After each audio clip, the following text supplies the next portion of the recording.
Bismillahirrahmanirrahim. Assalamualaikum warahmatullahi wabarakatuh. Teman-teman kelas 8 yang soleh, hari ini Bapak akan menjelaskan terkait dengan kisi-kisi ulangan harian dan kisi-kisi penilaian tengah semester mata pelajaran pendidikan kewarganegaraan.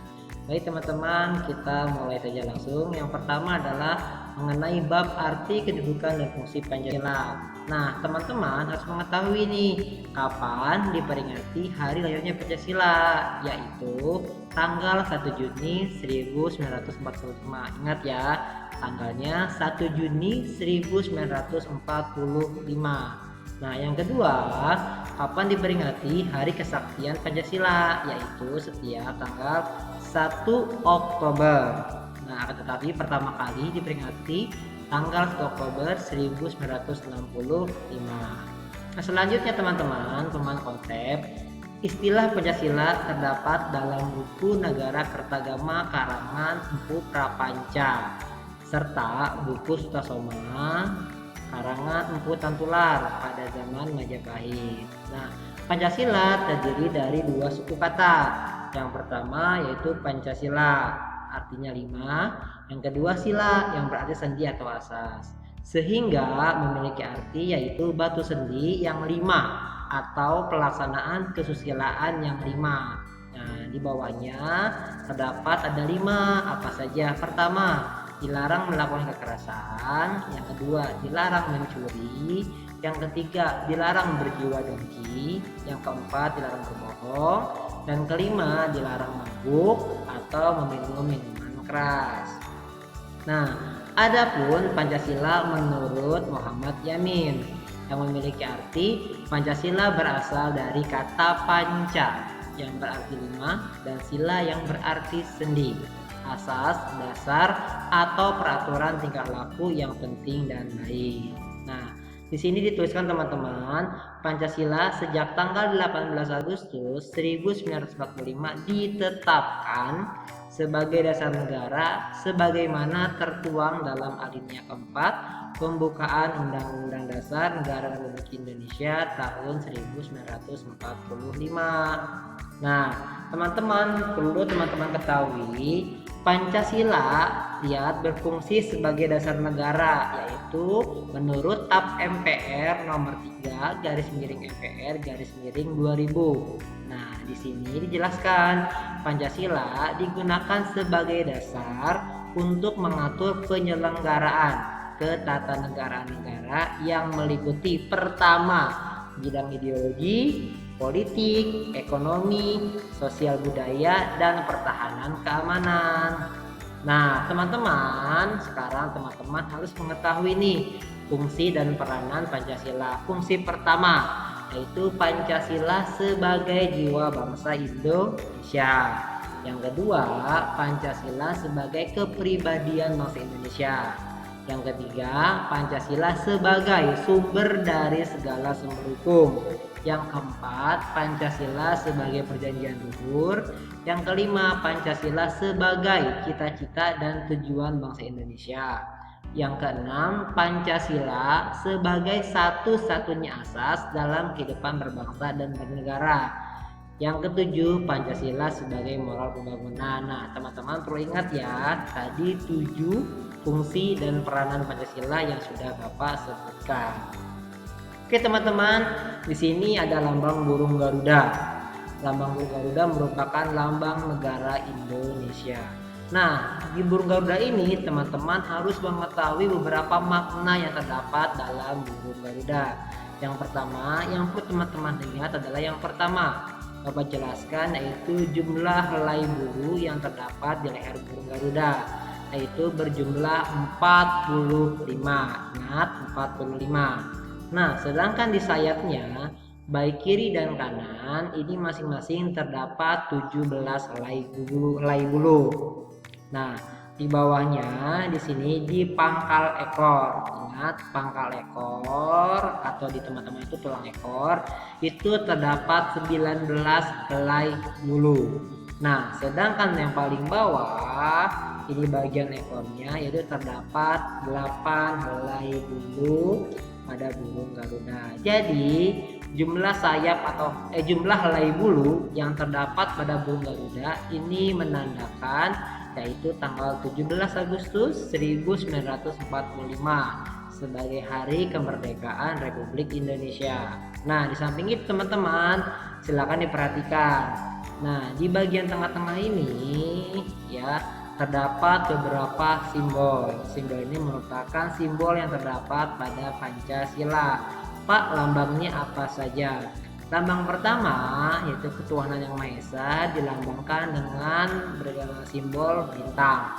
Nah, yang kedua yaitu kemanusiaan yang adil dan beradab, yaitu dilambangkan dengan simbol rantai.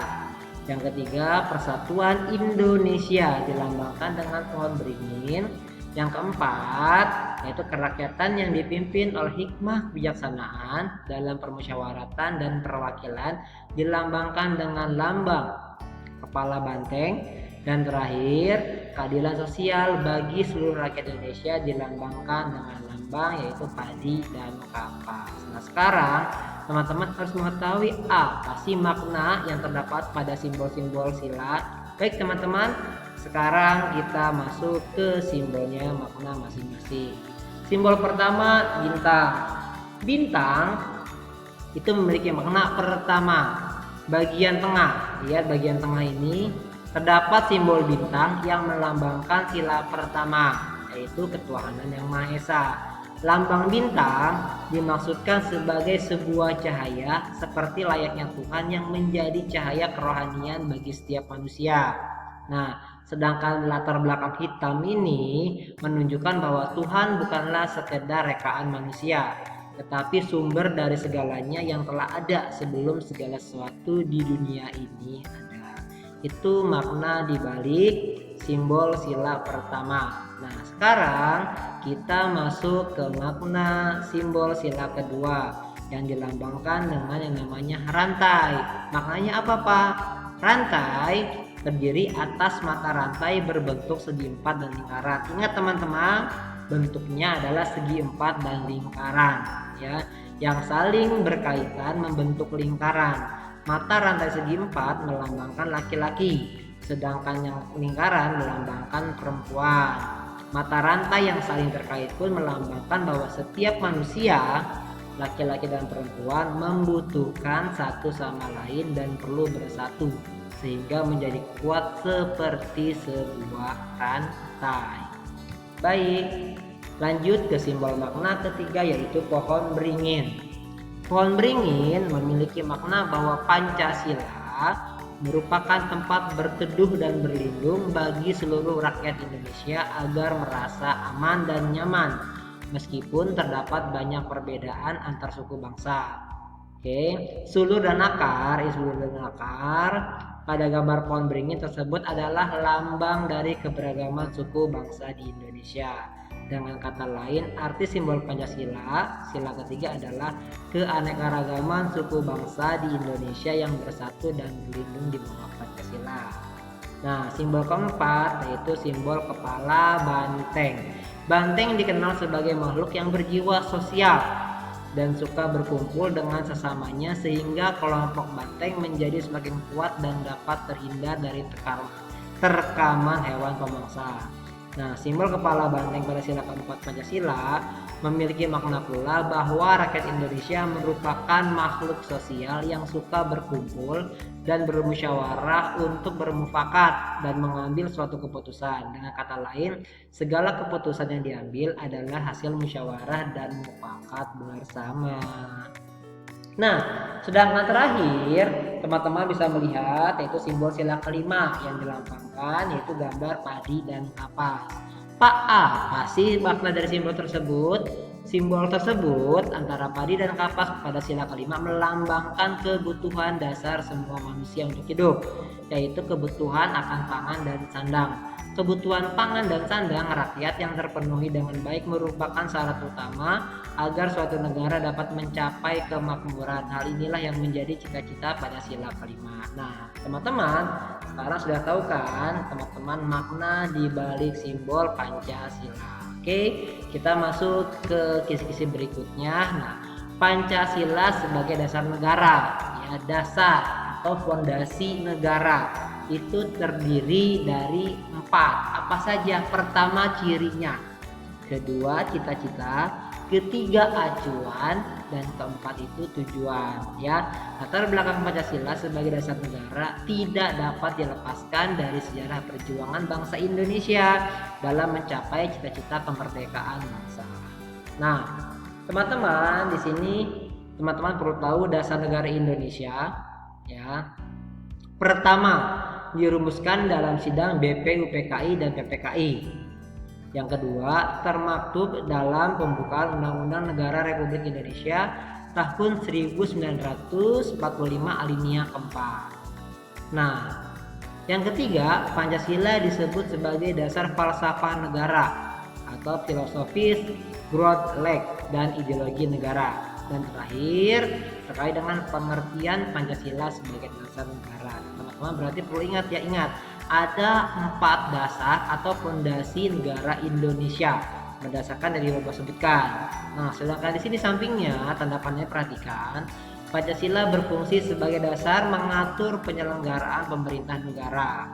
Nah, sedangkan di bawahnya pengertian Pancasila sebagai dasar negara yaitu maka disusunlah kemerdekaan kebangsaan Indonesia itu dalam suatu undang-undang dasar negara Indonesia yang terbentuk dalam suatu susunan negara Indonesia yang berkedaulatan rakyat dengan berdasarkan kepada, ingat ini terdapat dalam pembukaan Undang-Undang Dasar 1945. Next teman-teman. Nah, dalam pembukaan alinea keempat ya dijelaskan di sini rumusannya, yaitu secara yuridis dan konstitusional, bahwa yang pertama itu ada 3 bagian. Pertama itu sah, yang kedua berlaku, yang ketiga mengikat. Mengikat di sini artinya seluruh lembaga negara, lembaga masyarakat, setiap warga negara tanpa kecuali. Selama dia warga negara Indonesia, dia wajib dan taat terhadap Pancasila. Nah, sedangkan rumusan lengkap sila dalam Pancasila, nah di sini dijelaskan dalam Instruksi Presiden RI nomor 12 tahun 1968 tanggal 13 April 1968 tentang tata urutan dan rumusan dalam penulisan atau pembacaan atau pengucapan sila-sila Pancasila. Ya, tercantum dalam pembukaan Undang-Undang Dasar Negara Republik Indonesia tahun 1945. Nah, dan terakhir teman-teman di sini ada pemahaman terkait dengan ideologi. Ideologi terbagi menjadi suku kata. Yang pertama ide atau idea, yang kedua logos. Idea artinya ide, sedangkan logos artinya pengetahuan. Sedangkan idea atau ide secara harfiah memiliki arti ideologi berarti ilmu tentang pemikiran, ide-ide, keyakinan, gagasan atau cita-cita. Sedangkan logos memiliki dalam arti luas, ideologi adalah cita-cita, keyakinan dan kepercayaan yang dijunjung tinggi oleh suatu bangsa dan dijadikan pedoman hidup dan pandangan hidup dalam seluruh gerak aktivitas bangsa tersebut. Nah, teman-teman, terakhir di sini ada isi butir pengamalan Pancasila. Teman-teman harus menghafal. Yang pertama, minimal teman-teman menghafal 3 dari sekian banyaknya atau hafalkan 2. Silakan cari untuk teman-teman mudah dihafalkan. Yang pertama, ketuhanan yang Maha Esa. Isi butirnya banyak, teman-teman bisa membaca dan bisa dihafalkan. Lanjut, yang kedua, kemanusiaan yang adil dan beradab. Silakan teman-teman pilih 3. Next, persatuan Indonesia. Sama teman-teman silakan menghafalkan 3 dari sekian. Oke, yang keempat sama dan kelima pun sama. Oke, teman-teman, terakhir adalah gimana nanti isi soalnya. Teman-teman lebih banyak diminta untuk memberikan contoh dalam kehidupan sehari-hari. Contoh, sila pertama, ketuhanan yang Maha Esa. Berikan contohnya, misalkan teman-teman melaksanakan ibadah sesuai dengan agamanya masing-masing. Oke, jadi teman-teman diminta untuk memberikan contoh. Oke, itu saja teman-teman dari Bapak. Semoga bermanfaat. Jangan lupa teman-teman selalu belajar. Semangat. Sekian dari Bapak. Assalamualaikum warahmatullahi wabarakatuh. Terima kasih teman-teman perhatiannya. Dadah.